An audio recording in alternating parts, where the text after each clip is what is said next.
In today's video, we will going to discuss the theory of progress, which is also a major contribution from the side of Hegel. Basically, previous video में हमने इनकी theory of freedom को define किया था. You have to remember that कि theory of freedom actually आपकी rationality से associated है.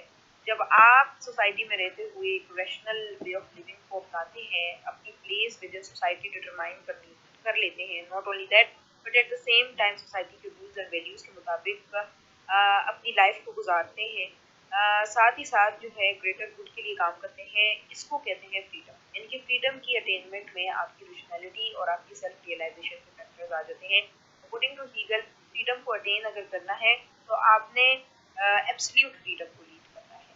सबसे पहले absolute freedom, I told you about that कि एब्सोल्यूट फ्रीडम आपकी वो फ्रीडम होती है जिसमें आप अपने लर्नड एस्पेक्ट्स को सोसाइटी के बेनिफिट्स के लिए इस्तेमाल करते हैं. ओवरऑल कम्युनिटी बेनिफिट के लिए जब इस्तेमाल करेंगे तो इवेंचुअली वो जो है एक एब्सोल्यूट फ्रीडम बनेगी. तो ये भी एक प्रोग्रेसिव लेवल है, ये प्रोग्रेसिव आइडिया है जिसमें इंसान अपनी पर्सनल डिज़ायर से एक we can say community desires को इम्पोर्टेंस देना शुरू कर देता है. तो आज का जो हमारा फोकस है वो थ्योरी ऑफ प्रोग्रेस.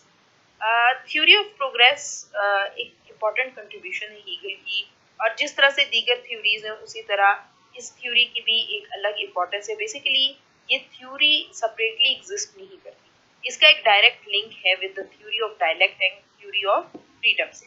ठीक है, थ्योरी ऑफ फ्रीडम तो आपने समझ ली होगी, I also repeated it as well. And most importantly theory of dialect हम इंशाल्लाह आने वाली वीडियोस में भी फोकस करेंगे. तो बेसिकली क्या वो बोलना चाह रहे हैं थ्योरी ऑफ प्रोग्रेस के अंदर, उन्होंने एक तरह से हिस्ट्री और आइडियाज की एवोल्यूशन को डिफाइन किया कि इंसान किस तरह से मुख्तलिफ किस्म की स्टेजेस से गुजर के प्रोग्रेस को लीड करता है. यानी कि इंसान की पहले जो थिंकिंग होती है वो बड़ी लिमिटेड होती है. With the passage of time new से न्यू आइडियाज इंटर होते चले जाते हैं और वो न्यू आइडियाज ऐसे आइडिया क्रिएट करते हैं जो कि एक सिंथेटिक अप्रोच होती है और इस तरह से प्रोग्रेस आती है. ठीक है, या हम कह सकते हैं कि अगर हिस्ट्री की एवोल्यूशन की बात करें तो किसी ज़माने में एक ऐसा निज़ाम एग्जिस्ट करता था जो कि सोसाइटी में लीगल कंसिडर किया जाता था. जिस तरह से मैं आपको स्लेवरी की एग्जांपल देती हूँ. ठीक है, किसी ज़माने में ये लीगल कंसिडर होता था. स्लेवरी को एक बुरा एक्ट या कह सकते हैं प्रोसेस या फिनोमिना नहीं समझा जाता था. कहते थे कि भाई slavery as it is exist करती है, नेचुरल प्रोसेस है, जाहिर है कुछ ह्यूमंस को नेचुरली ही स्लेव्स बनाया गया है. लेकिन जब वक्त गुजरता गया और मुख्तलिफ किस्म की मूवमेंट्स उठना शुरू हुई तो स्लेवरी को चैलेंज किया जाने लगा. और इस चैलेंज की सूरत में जो कॉन्ट्रडिक्टरी आइडियाज ये डेवलप हुए, इससे एक नया सिस्टम इमर्ज हुआ जिसमें हर एक को इक्वल राइट्स मिलने शुरू हो गए. तो ये क्या थी, एक प्रोग्रेस थी. इसी तरह ह्यूमन माइंड में भी प्रोग्रेस डेवलप होती है. इसी जमाने में जो है अर्थ को सेंटर ऑफ यूनिवर्स बोला जाता था, फिर उसके बाद सन को सेंटर ऑफ यूनिवर्स बोला जाने लगा, और फिर एक ऐसी प्रोग्रेस डेवलप हुई जिसमें गैलेक्सीज एंड वी कैन से कि जितने भी आइडियाज है सन से ओरिएंटेड, दी अर्थ से ओरिएंटेड, उनको जो है क्या नाम है ओवरऑल यूनिवर्स के अंदर उनके रोल को डिफाइन किया जाने लगा. तो ये एक पूरी डेवलपमेंट हुई, इंसान की थिंकिंग इवॉल्व हुई, इंसान की हिस्ट्री इवॉल्व हुई. हमेशा से याद रखिएगा कि कभी भी हिस्ट्री हो गई या आइडिया हो गया या हम कह सकते हैं सोसाइटी होगी, वो स्टेटिक नहीं होती, वो हमेशा प्रोग्रेस करती है, वो डेवलप करती है, अपने आप को इवॉल्व करती है. और ये जो एवोल्यूशन होता है वो प्रोग्रेस को लीड करता है. अगर तो सोसाइटी या कोई आइडिया या हम कह सकते हैं हिस्ट्री अपनी जगह स्टैटिक हो जाए तो वो डिसअपियर हो जाएगी, वो एक्सटिंक्शन की तरफ चली जाएगी. इस चीज को देखते हुए हमेशा हमारे आइडियाज भी इवॉल्व करते रहते हैं according to the new situations. हमारी हिस्ट्री भी इवॉल्व करती रहती है, हमारी सोसाइटीज भी इवॉल्व करती रहती है. तो बेसिकली उसने थ्योरी ऑफ प्रोग्रेस के अंदर ये चीजें डिफाइन करने की कोशिश की है कि भाई हमारे जो ऑफकोर्स सोसाइटी है या हमारे रहने वाले उसमें फिलोसोफर्स हैं, वो मुख्तलिफ किस्म की वी कैन से प्रोसेस से गुजर के एक नई थिंकिंग को डेवलप करते हैं, एक नए आइडिया को डेवलप करते हैं, एक नए सिस्टम को डेवलप करते हैं जो कि प्रोग्रेस का एक इम्पॉर्टेंट अमल है. सो बेसिकली वो कहते हैं कि प्रोग्रेस को अटेन करने का सबसे इम्पोर्टेंट तरीका वो है डायलेक्टिक प्रोसेस. अभी मेंशन किया मैंने कि डायलेक्टिक प्रोसेस एक तरह से कॉन्ट्रडिक्शन से डेवलप होने वाले न्यू आइडियाज के प्रोसेस को कहते हैं. यानी कि अगर तो पहले कोई आइडिया एग्जिस्ट कर रहा है उसके रिस्पेक्टिव एक न्यू आइडिया डेवलप किया जाता है और इसके बाद वो एक ऐसा आइडिया देता है जो कि सिंथेसिस होता है दोनों प्रीवियस आइडियाज की और इस तरह से प्रोग्रेस आता है. तो बेसिकली डायलेक्टिक प्रोसेस एक इम्पॉर्टेंट रोल प्ले कर रहा है, साथ ही साथ सेल्फ रियलाइजेशन, कि आप ये सीख लें कि मेरी सोसाइटी में प्लेस क्या है, आप ये सीख लें कि मैंने किस तरह से अपना रोल प्ले करना है with in the society, not only that बल्कि मैंने किस तरह से रूल्स को फॉलो करना है। और देन जब आपने ये सब चीजें सीख ली तब आप किस तरह एक्ट करें कि वो सोसाइटी की वेलबींग के लिए काम कर सके। जब आप इन दोनों प्रोसेसेस से होकर गुजरते हैं, यानी कि डायलेक्टिक प्रोसेस जिसमें आपने अपनी थिंकिंग को इवॉल्व करके एक ऐसी एडवांस स्टेज को पहुंचा दिया है जिसमें जो है हम कह सकते हैं वो तमाम एस्पेक्ट शामिल है जो कि प्रीवियसली एग्जिस्ट कर रहे थे, but at the same time new ideas भी एग्जिस्ट कर रहे हैं, but at the same time आपने अपनी वी कैन से कि सेल्फ रियलाइजेशन को भी अटेन कर लिया है थ्रू रैशनल प्रोसेस, तो इवेंचुअली आप प्रोग्रेस की तरफ लीड करें। तो इस चीज को उन्होंने डिफाइन किया है प्रोग्रेस। अब उनकी जो थ्योरी ऑफ प्रोग्रेस है उसमें डिफरेंट कंपोनेंट्स को डिफाइन किया जाता है। सबसे इम्पोर्टेंट वही एस्पेक्ट जो कि मैंने अभी डायलेक्टिक के हवाले से डिफाइन किया है, डायलेक्टिक प्रोसेस के हवाले से डिफाइन किया है कि इंसान मुख्तलिफ कॉन्ट्रडिक्शन से होकर गुजर के उनको रिजॉल्व करके प्रोग्रेस को लीड करता है। जिस तरह से ये आपको कॉमनली नजर आएगा हमेशा ह्यूमन हिस्ट्री में इनकी एग्जांपल्स नजर आएंगी। कि सपोजली मैं आपको एग्जांपल दे देती हूँ इसमें कि किसी जमाने में फ्यूडल सिस्टम एग्जिस्ट करता था, और अभी भी बहुत सारी सोसाइटीज में आपको फ्यूडल सिस्टम नजर आएगा, लेकिन we are talking about the general development of the world.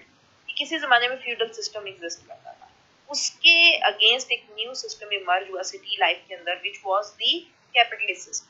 ठीक है, यानी कि वो दोनों एक दूसरे के बिल्कुल ही ऑपोजिट है। एक था फ्यूडल सिस्टम, उसके इररिस्पेक्टिव एक न्यू सिस्टम इमर्ज हुआ जिसको हमने कैपिटलिज्म का नाम दिया। जब इन दोनों के दरमियान कॉन्ट्रडिक्शंस अकर हुई तो इवेंचुअली एक न्यू सिस्टम लीड कर गया जिसको हम क्या नाम देते हैं, दैट इज कम्युनिज्म, जहां हर एक को इक्वल राइट्स मिलेंगे। ठीक है, तो ये होता है डायलेक्टिक प्रोसेस। या हम आपको इस तरह से एग्जाम्पलीफाई कर सकते हैं कि किसी जमाने में जो जेंडर रोल्स थे वो बड़े स्ट्रिक्ट थे, कि फीमेल ने यही रोल प्ले करना है स्पेसिफिक और मेल का यही रोल है, लिहाजा इसमें किसी किस्म की ओवरलैप्स नहीं अकर होनी चाहिए, ये होता था। लेकिन एक ऐसा जमाना आया कि फेमिनिस्ट मूवमेंट्स उठना शुरू हो गई, और उन फेमिनिस्ट मूवमेंट्स का काम ये था कि इस किस्म के जो स्ट्रिक्ट जेंडर रोल्स हैं उनको खत्म किया जाए, उनको चैलेंज किया जाए, उनको क्वेश्चन किया जाए, और इसके रिजल्ट में एक न्यू सिस्टम इमर्ज हुआ जहां एक जेंडर इक्वलिटी डेवलप। तो आई होप आपको इस एस्पेक्ट से मुतल्लिक अच्छे तरीके से आइडिया हो गया होगा कि डायलेक्टिक प्रोसेस होता क्या है। यानी कि पहले से एक आइडिया एग्जिस्ट कर रहा है, उसके इररिस्पेक्टिव और उसके ऑपोजिट एक न्यू आइडिया डेवलप किया जाता है, और इन दोनों के कॉन्ट्रडिक्शन से एक न्यू आइडिया डेवलप किया जाता है। जेंडर रोल की मैंने आपको एग्जांपल दे दी कि उसमें पहले प्री हिस्टोरिक पीरियड में स्ट्रिक्ट जेंडर रोल्स होते थे, फिर फेमिनिस्ट मूवमेंट जब आई उन्होंने इस तरह के रोल्स को चैलेंज करना शुरू कर दिया, और फिर जाके एक न्यू सिस्टम इमर्ज हुआ जिसमें जेंडर इक्वलिटी का कंसेप्ट आया। तो वो कहता है जेंडर इक्वलिटी प्रोग्रेस है। ठीक है, जाहिर है किसी जमाने में प्रोग्रेस की जो हम कह सकते हैं कंडीशन थी वो इस तरह नहीं थी कि जाहिर है एक स्ट्रिक्ट रोल्स प्ले किए जाते थे जो दोनों जेंडर्स की तरफ से, तभी तो सोसाइटी बड़ी स्टैटिक हुआ करती थी। लेकिन with the passage of time जब फेमिनिस्ट मूवमेंट्स उठी, उन्होंने अपने वी कैन से कि बेसिक राइट्स के लिए आवाजें उठाना शुरू की, तब जाके सोसाइटी के अंदर प्रोग्रेस आई और ये सोशल इक्वलिटी को लीड कर गया।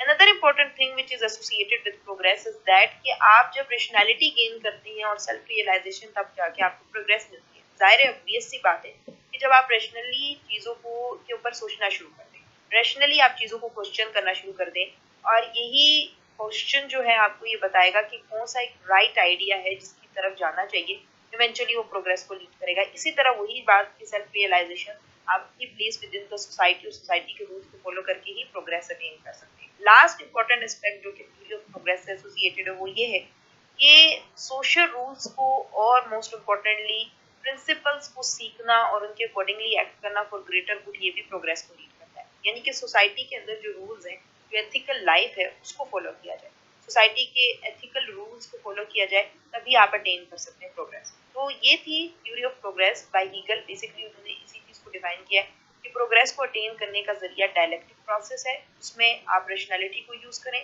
साथ ही साथ आप सोसाइटी रूल्स को फॉलो करें, इस तरह से आप प्रोग्रेस को अटेन कर सकते हैं। आई होप आपको आज की वीडियो पसंद आई होगी। Do not forget to subscribe.